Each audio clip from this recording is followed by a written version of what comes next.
قابل صد واجب الاحترام محترم بزرگوں، بھائیوں اور دوستوں،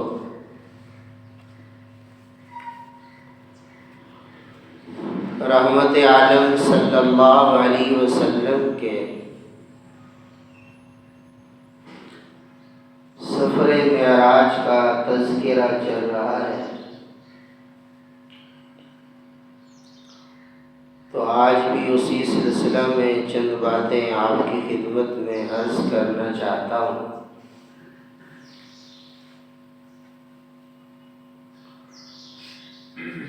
سب سے پہلی بات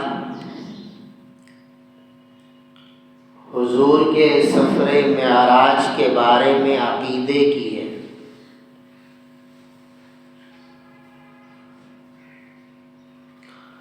جس طرح حضور رحمت عالم صلی اللہ علیہ وسلم معراج سے واپس تشریف لائے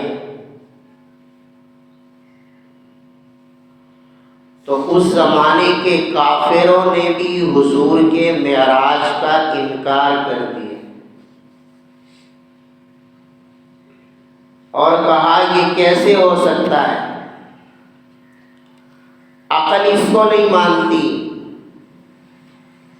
کہ رات کے تھوڑے سے حصے میں کوئی شخص مسجد حرام سے چلے، مسجد اقصیٰ میں آئے، پھر مسجد اقصیٰ سے چلے پہلے آسمان پہ جائے، وہاں سے چلے 7ویں آسمان پہ پہنچے، وہاں سے چلے سدرۃ المنتہا پہ پہنچے، جنت بھی دیکھے، دوزخ بھی دیکھے، اپنے رب سے ملاقات بھی کرے، اور پھر صبح ہونے سے پہلے زمین پر واپس بھی آ جائے، اور یہ سب کچھ رات کے تھوڑے سے حصے میں ہو جائے، اس کو عقل نہیں مانتی۔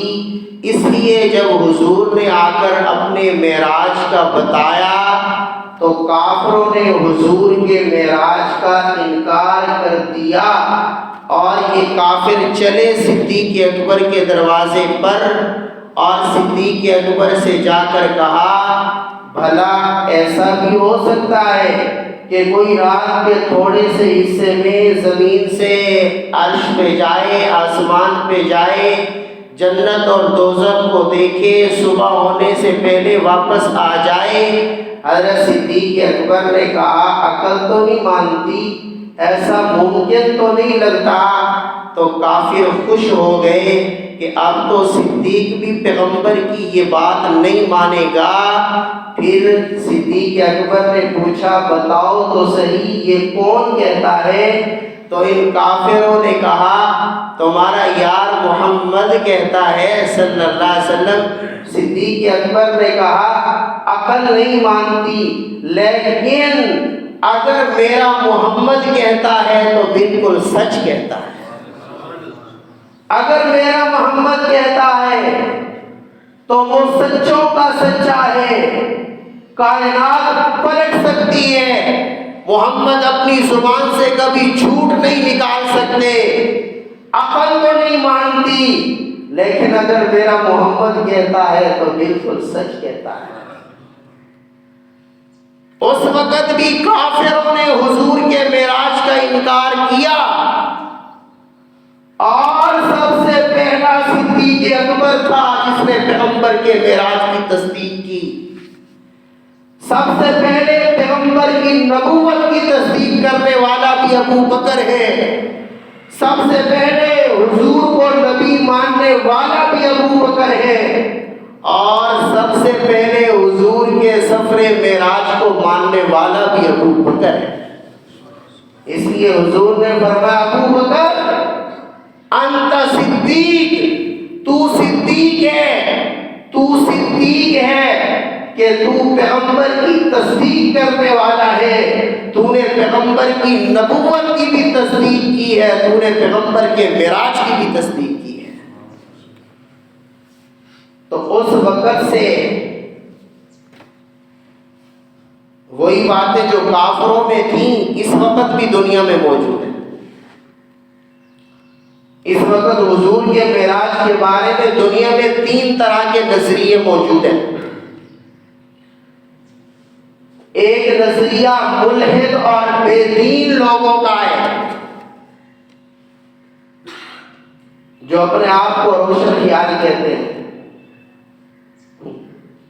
وہ روشن خیال نہیں، روشن خیال تو وہ ہے جن کے پاس قرآن کی دولت ہے. اس لیے کہ اللہ کہتے ہیں ہم نے قرآن کو نور بنایا ہے، ہم نے قرآن کو روشنی بنایا ہے. قرآن نور ہے، قرآن روشنی ہے. جو زبان سے قرآن پڑھے اس کی زبان نور، جو آنکھوں سے قرآن دیکھے اس کی آنکھیں نور، جو کانوں سے قرآن سنے اس کے کان نور، اور جس کے سینے میں اللہ کا قرآن ہو اس کا سینہ بھی نور. روشن خیال وہ ہے جس کو اللہ نے قرآن کا علم دیا ہے. اس لیے کہ روشنی قرآن ہے، روشنی نبی کی تعلیمات ہیں، روشنی دین کی تعلیمات ہیں. جس کو اللہ نے قرآن و سنت کا علم دیا ہے اس کا دماغ بھی روشن ہے، اس کا خیال بھی روشن ہے، اس کا سینہ بھی روشن ہے، اس کا جسم بھی روشن ہے. اور قرآن کہتا ہے کسی کی روشنی اس کے لیے قیامت کے دن ہوگی، وہ اپنے اس ایمان کی روشنی میں چل کر جنت میں جائے گا. اس لیے ملحد بے دین لوگ جو اپنی عقل پہ چلتے ہیں وہ حضور کے معراج کا انکار کرتے ہیں. ایک بات ہمیشہ یاد رکھیں، دین عقل پر چلنے کا نام نہیں ہے، دین نقل پر چلنے کا نام ہے. دین رسول اللہ کی نقل کا نام ہے، دین رسول اللہ کی سنت کی پیروی کا نام ہے. دین عقل کا نام نہیں ہے کہ جو بات ہماری عقل میں آئے تو ہم اسے دین سمجھیں گے، جو بات ہماری عقل میں نہیں آئے گی ہم اسے دین نہیں سمجھیں گے. نہیں، حضرت علی فرماتے تھے یہ جو موزوں پر مسح کرنا جائز ہے، موزوں پر مسح اوپر والی سائڈ میں ہوتا ہے، حالانکہ مٹی تو موزے کے نیچے لگتی ہے، گندگی موزے کے نیچے لگتی ہے. حضرت علی فرماتے تھے اگر دین عقل پہ چلنے کا نام ہوتا، عقل تو کہتی ہے کہ مسح نیچے کرنا چاہیے چونکہ مٹی نیچے لگتی ہے، لیکن شریعت کہتی ہے مسح موزوں کے اوپر کرنا ہے، نیچے نہیں کرنا. اس لیے دین عقل پر چلنے کا نام نہیں ہے، دین پیغمبر کی نقل پر چلنے کا نام ہے. دین اللہ کے حکم کو ماننے کا نام ہے، خواہ وہ ہمارے عقل میں آئے خواہ ہمارے عقل میں نہ آئے. اس لیے کہ ہماری عقلیں محدود ہیں، ہمارا دماغ محدود ہے، ہمارے خیالات محدود ہیں، اور جہاں سے ہماری عقل کی انتہا ہوتی ہے وہاں سے رب کی وحی کی ابتدا ہوتی ہے. جہاں ہماری عقلیں ختم ہو جاتی ہیں وہیں سے رب کی وحی شروع ہوتی ہے. اللہ نے دنیا میں علم کے مختلف ذریعے بنائے. سب سے پہلا ذریعہ حواس خمسہ ہے. حواس خمسہ یعنی ہمارے ہاتھ علم کا ذریعہ ہے. ہم ہاتھ سے کس چیز کو چھوتے ہیں تو ہمیں پتہ چل جاتا ہے یہ چیز نرم ہے یا یہ چیز سخت ہے، تو ہمیں چھونے سے علم حاصل ہو جاتا ہے کہ یہ چیز نرم ہے یا یہ چیز سخت ہے، تو ہمارے ہاتھ بھی ہمارے علم کا ذریعہ بنتے ہیں. ہماری زبان ہمارے علم کا ذریعہ ہے. ہم زبان سے چکھتے ہیں، چکھنے سے معلوم ہوتا ہے یہ چیز کڑوی ہے، یہ چیز میٹھی ہے، یہ چیز کیسی ہے اور یہ چیز کیسی ہے، اس چیز کا ذائقہ کیسا ہے، یہ چیز ٹھیک ہے یا یہ چیز ٹھیک نہیں ہے. وہ چکھنے سے معلوم ہوتا ہے. سالن میں نمک ٹھیک ہے یا نہیں ہے، مرچ ٹھیک ہے یا نہیں ہے، وہ چکھنے سے معلوم ہوتا ہے. تو ہماری زبان بھی ہمارے علم کا ذریعہ بنتی ہے، جو زبان کے ساتھ چکھنے سے علم حاصل ہوتا ہے. ہمارا ناک بھی ہمارے علم کا ذریعہ ہے. ہم ناک سے سونگھتے ہیں تو ہمیں پتہ چلتا ہے کہ یہ چیز خوشبو والی ہے یا یہ چیز بدبودار ہے. اس چیز کی خوشبو کیسی ہے، تو خوشبو کا علم ہمیں سونگھنے کے ذریعے ہوتا ہے. تو ہمارا ناک بھی ہمارے علم کا ذریعہ بن رہا ہے. اور ہماری آنکھیں بھی ہمارے علم کا ذریعہ بنتی ہیں. ہم آنکھوں سے دیکھتے ہیں. اب جو نابینا ہے اس کو کیا پتا کہ اس کی شکل کیسی ہے, اس کی صورت کیسی ہے, اس نے کیسے کپڑے پہنے ہیں, اس نے کیسی ٹوپی پہنی ہے. جس کو اللہ نے آنکھیں دی ہے وہ اپنی آنکھوں سے دیکھتا ہے اور اس کو معلوم ہوتا ہے اس کی شکل ایسی ہے, اس کی صورت ایسی ہے, اس نے فلاں رنگ کے کپڑے پہنے ہیں, یہ اس دیوار کا رنگ فلاں ہے. تو یہ علم انسان کو دیکھنے سے حاصل ہوتا ہے. تو ہماری آنکھیں بھی ہمارے علم کا ذریعہ بنتی ہیں اور آنکھوں کے ساتھ ہم دیکھتے ہیں اور دیکھنے سے ہمیں علم حاصل ہوتا ہے. ہمارے کان بھی ہمارے علم کا ذریعہ بنتے ہیں. ہم کان سے سنتے ہیں تو سننے سے ہمیں باتوں کا علم ہوتا ہے, سننے سے ہمیں معلومات حاصل ہوتی ہیں. یہ کان ہمارے علم کا ذریعہ ہے. جو بیچارہ بہرا ہے, سن نہیں سکتا, تو وہ سنتا نہیں ہے تو اسے چیزوں کا علم نہیں ہوتا, معلومات نہیں ہوتی. ہم کان کے ذریعے سنتے ہیں تو ہمیں علم حاصل ہوتا ہے, ہمیں معلومات حاصل ہوتی ہیں. تو ہمارے کان بھی ہمارے علم کا ذریعہ بنتے ہیں. تو یہ حواس خمسہ ہیں. ہمارے کان ہمارے علم کا ذریعہ ہے, ہماری آنکھیں ہمارے علم کا ذریعہ ہے, ہمارا ناک ہمارے علم کا ذریعہ ہے, ہماری زبان ہمارے علم کا ذریعہ ہے, ہمارے ہاتھ ہمارے علم کا ذریعہ ہے. یہ 5 اعضاء ایسے ہیں, یہ 5 چیزیں ایسی ہیں جن سے ہمیں علم حاصل ہوتا ہے. اور جو علم ان 5 چیزوں سے حاصل نہیں ہوتا, پھر چھٹا درجہ عقل کا ہے. جو علم ان 5 چیزوں سے حاصل نہیں ہوتا وہ علم ہمیں اپنی عقل سے حاصل ہوتا ہے, ہمارے دماغ سے حاصل ہوتا ہے. ہمارا دماغ ان چیزوں کا ادراک کرتا ہے جن چیزوں کا ادراک یہ حواس خمسہ نہیں کر سکتے. تو ہمیں ان 5 اعضاء سے علم حاصل ہوتا ہے. جو علم ان اعضاء سے نہیں ہوتا وہ عقل اور دماغ سے حاصل ہوتا ہے. لیکن ایک وقت ایسا آتا ہے کہ ہماری عقل بھی ختم ہو جاتی ہے, ہمارا دماغ بھی ختم ہو جاتا ہے, ایسا علم بھی آ جاتا ہے جس کا ادراک ہماری عقل نہیں کر سکتی. تو پھر سمجھ لیں جس وقت عقل کی انتہا ہو جاتی ہے اس وقت میرے رب کی وحی کی ابتدا ہو جاتی ہے. جہاں عقل ختم ہو جاتی ہے, جہاں عقل نہیں پہنچ سکتی, وہاں رب کا دین شروع ہوتا ہے, رب کی وحی شروع ہوتی ہے, رب کا قرآن شروع ہوتا ہے. اس لیے آج کے یہ روشن خیال لوگ جو اپنے آپ کو روشن خیال کہتے ہیں, ملد اور بے دین لوگ, یہ دین کو عقل پہ پرکھنے کی کوشش کرتے ہیں. حالانکہ دین عقل کا نام نہیں ہے, دین محمد رسول اللہ کی نقل کا نام ہے. جہاں ہماری عقلیں ختم ہو جاتی ہے وہیں سے میرے رب کا دین شروع ہو جاتا ہے. تو حضور کے معراج کو بھی بعض لوگوں نے عقل سے پرکھا, جیسے ابو جہل نے پرکھا تھا, کافروں نے پرکھا تھا. عقل تو نہیں مانتی کہ رات کے تھوڑے سے حصے میں کوئی زمین سے آسمان پہ جائے, پھر 7 آسمانوں کی سیر کرے, پھر جنت اور دوزخ کو دیکھے, پھر سدرۃ المنتہا سے اوپر جائے, پھر رب سے ملاقات ہو, اور پھر صبح ہونے سے پہلے مکہ میں واپس آ جائے. عقل نہیں مانتی. اس لیے دنیا میں ملحد اور بے دین اور روشن خیال کہنے والوں نے کہہ دیا چونکہ عقل نہیں مانتی اس لیے حضور کو کوئی معراج نہیں ہوا تھا. حضور نے تو صرف خواب دیکھا تھا. حضور خواب میں عرشوں پہ گئے تھے, صبح کو حضور نے اپنا خواب سنایا تھا اور لوگوں نے کہہ دیا جی حضور کو معراج ہوا. یہ نظریہ بھی اس وقت دنیا میں پایا جاتا ہے. اور یہ جو اپنے آپ کو روشن خیال کہتے ہیں ان کا نظریہ یہی ہے کہ حضور کو کوئی معراج نہیں ہوا, حضور نے صرف خواب دیکھا تھا. بس خواب پر حضور نے سیریں کی تھی اور خواب صبح لوگوں کو بیان کیا تھا, لوگوں نے کہہ دیا حضور کو معراج ہوا. یہ ایک نظریہ بھی دنیا میں پایا جاتا ہے. دوسرا نظریہ دنیا میں مشرک لوگوں کا ہے.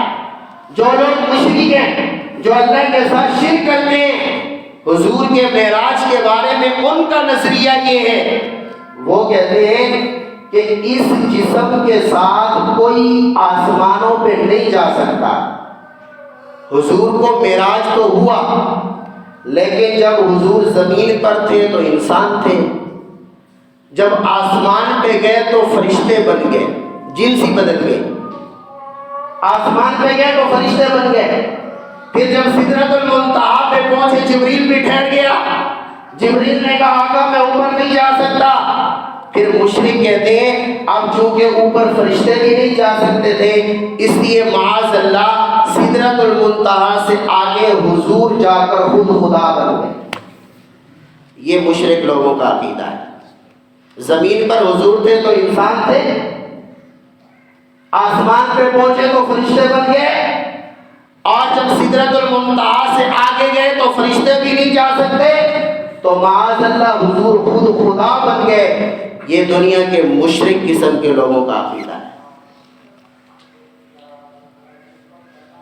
پہلا عقیدہ بھی باطل ہے، دوسرا عقیدہ بھی باطل ہے۔ جو کہتے ہیں حضور کو معراج نہیں ہوا، حضور نے خواب دیکھا، یہ بھی باطل ہے، اس لیے کہ قرآن اور صحیح احادیث میرے نبی کے معراج کو بیان کرتی ہیں۔ اور جو کہتے ہیں کہ اس جسم کے ساتھ کوئی عرشوں پہ نہیں جا سکتا، وہ عقیدہ بھی باطل ہے۔ اور تیسرا عقیدہ اہل سنت والجماعت کا ہے، خواہ وہ کسی مسلک سے بھی تعلق رکھتے ہوں، خواہ وہ حنفی ہوں، شافعی ہوں، مالکی ہوں، حنبلی ہوں، اہل سنت والجماعت کی تمام جماعتوں کا عقیدہ ہے کہ اللہ نے بیداری کی حالت میں رات کے تھوڑے سے حصے میں اسی دنیا والے جسم کے ساتھ اپنے محبوب کو عرشوں کی سیر کرایا۔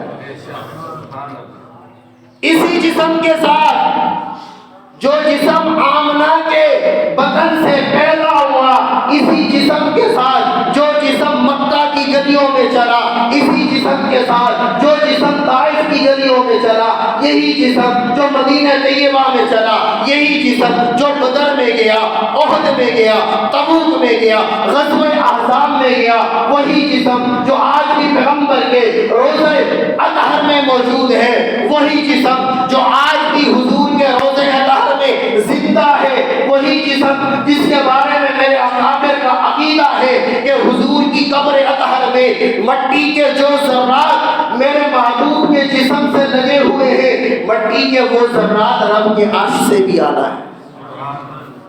وہی جسم جو آج حضور کے روضہ طیبہ میں موجود ہے، یہی دنیا والا جسم اللہ نے بیداری کی حالت میں اسی دنیا والے جسم کے ساتھ رات کے تھوڑے سے حصے میں محبوب کو آسمانوں پہ بلایا، مسجد حرام سے چلے مسجد اقصیٰ پہ پہنچے، مسجد اقصیٰ سے چلے آسمان پہ پہنچے، 7 آسمانوں پہ انبیاء سے ملاقاتیں ہوئی، سدرۃ المنتہا پہ پہنچے، جبریل ٹھہر گئے، پھر حضور اللہ کی دربار میں پہنچے، عرش کے دروازے پیغمبر کے لیے کھول دیے گئے، میرے رب سے حضور کی ملاقات ہوئی، اور جمہور کے قول کے مطابق میرے نبی نے اپنی انہی آنکھوں سے اپنے رب کا دیدار کیا ہے۔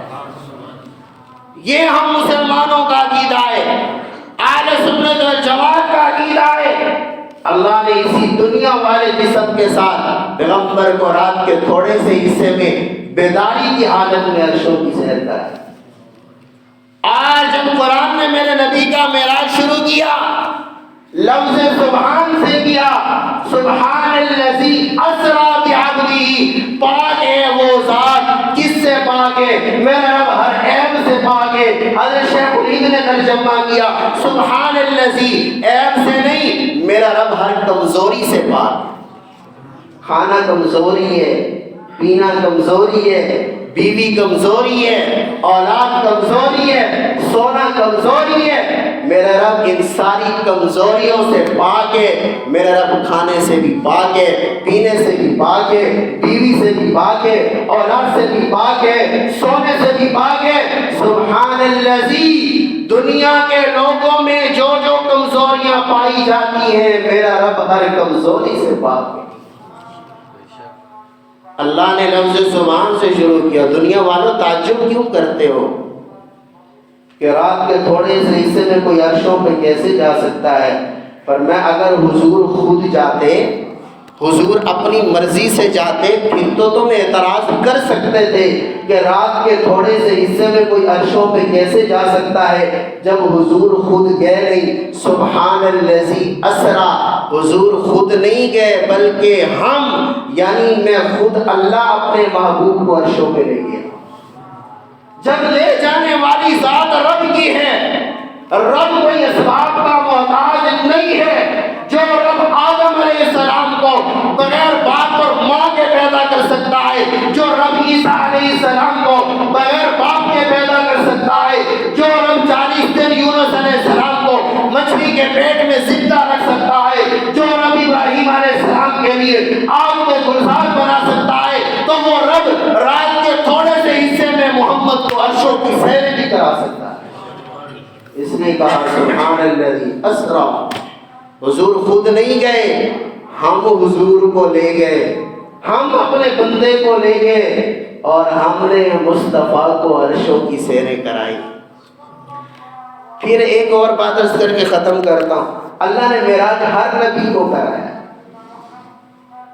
معراج کا مطلب یہ ہوتا ہے کہ ہر نبی کے ساتھ ایسا واقعہ پیش آیا جس واقعے کی وجہ سے نبی کا تعلق رب سے بڑھ گیا، نبی کا تعلق رب سے زیادہ ہو گیا، نبی کی قربت رب سے زیادہ ہو گئی۔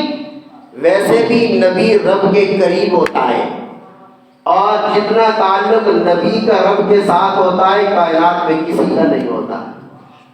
نبی سب سے زیادہ رب کے قریب ہوتا ہے، لیکن اللہ نے انبیاء کے ساتھ ایسے واقعات بھی پیش آئے جن کی وجہ سے نبی کا تعلق رب کے ساتھ بڑھ گیا۔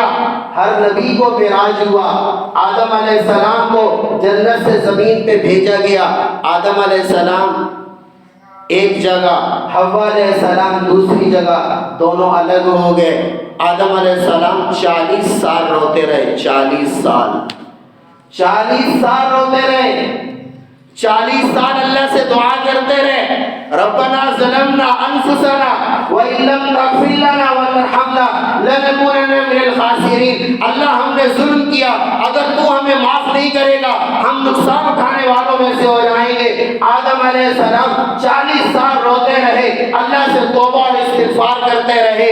ان 40 سال میں آدم علیہ السلام کا تعلق میرے رب سے زیادہ ہو گیا، تو یہ آدم کا معراج ہے۔ ابراہیم علیہ السلام کو اللہ نے آگ میں ڈلوایا، نمرود نے آگ تیار کی، آگ کا چیخا تیار کیا، ابراہیم کو اٹھایا آگ میں ڈالا۔ اب ابراہیم علیہ السلام دیکھ رہے ہیں کہ آگ ہے اتنی دہکتی ہوئی کہ اوپر سے گزرتے ہوئے پرندے بھی اس میں گر جاتے ہیں، لیکن ابراہیم علیہ السلام کا یقین اللہ پہ بڑھا، توکل اللہ پہ بڑھا۔ ابراہیم آگ میں گئے، اللہ نے آگ کو گلزار بنا دیا۔ اس کی وجہ سے ابراہیم کا تعلق اور یقین اللہ کی ذات پہ بڑھ گیا۔ یہ ابراہیم کا معراج۔ یونس علیہ السلام کو مچھلی کے پیٹ میں ڈلوایا، یونس علیہ السلام مچھلی کے پیٹ میں رہے۔ بعض روایتوں میں 40 دن کا ذکر ہے، بعض روایتوں میں سالوں کا ذکر ہے، کئی سال مچھلی کے پیٹ میں رہے۔ اب جب مچھلی کے پیٹ میں رہے اللہ یاد آئے، لا الہ الا انت سبحانک انی کنت من الظالمین پڑھتے رہے، اپنے اللہ کو یاد کرتے رہے۔ اللہ فرماتے ہیں اگر یونس مچھلی کے پیٹ میں ہمیں یاد نہ کرتے، ہماری تسبیح نہ کرتے، تو قیامت تک مچھلی کے پیٹ میں رہتے۔ ہمیں یاد کیا، ہماری تسبیح کی، اس لیے ہم نے یونس کو مچھلی کے پیٹ سے نکال دیا۔ یونس علیہ السلام مچھلی کے پیٹ میں گئے، وہاں جا کر اپنے اللہ کو یاد کیا۔ یونس علیہ السلام کا تعلق اللہ سے بڑھا، یونس علیہ السلام کی قربت اپنے اللہ سے بڑھ گئی، تو یہ یونس علیہ السلام کا معراج ہے۔ ہر نبی کے ساتھ ایسا واقعہ پیش آیا جس کی وجہ سے نبی کا تعلق اللہ سے بڑھا، نبی کی قربت اللہ سے بڑھی۔ لیکن ایک بات عرض کرنے لگا ہوں، ہر نبی کو معراج زمین پر ہوا، کوئی نبی ایسا نہیں جس کو عرشوں پہ معراج ہوا ہو۔ ہر نبی کو معراج زمین پر ہوا، محمد کو معراج عرش بری پر ہوا۔ کیوں؟ اس لیے کہ ہر نبی آیا اس کی نبوت زمین پر تھی، ہر نبی آیا کسی کا زمانہ محدود تھا کہ فلاں زمانے کا نبی ہے، کسی کا علاقہ محدود تھا کہ یہ فلاں علاقے کا نبی ہے، کوئی فلاں بستی کا نبی ہے، کوئی فلاں شہر کا نبی ہے، لیکن سب کی نبوت زمین پر تھی، علاقہ بھی محدود تھا، زمانہ بھی محدود تھا، کسی کی نبوت زمین کے علاوہ کسی اور چیز پہ نہیں تھی، ہر نبی کی نبوت زمین پہ تھی، ہر نبی کی نبوت کا زمانہ بھی محدود تھا، مدت بھی محدود تھی، چونکہ ہر نبی کی نبوت زمین پر تھی اس لیے ہر نبی کو معراج زمین پر ہوا، اور محمد رسول اللہ کی نبوت جس طرح زمین پر ہے حضور کی نبوت آسمانوں پر بھی ہے، اس لیے محمد کو معراج زمین پر بھی ہوا، محمد کو معراج عرش بری پر بھی ہوا۔ حضور اللہ کے دربار میں پہنچے، اللہ سے ملاقات ہوئی، اللہ کا دیدار ہوا، اور پھر 3 تحفے لے کر واپس آئے۔ تحفوں کے عرض کرنے کا وقت نہیں ہے، پھر وما علینا الا البلاغ۔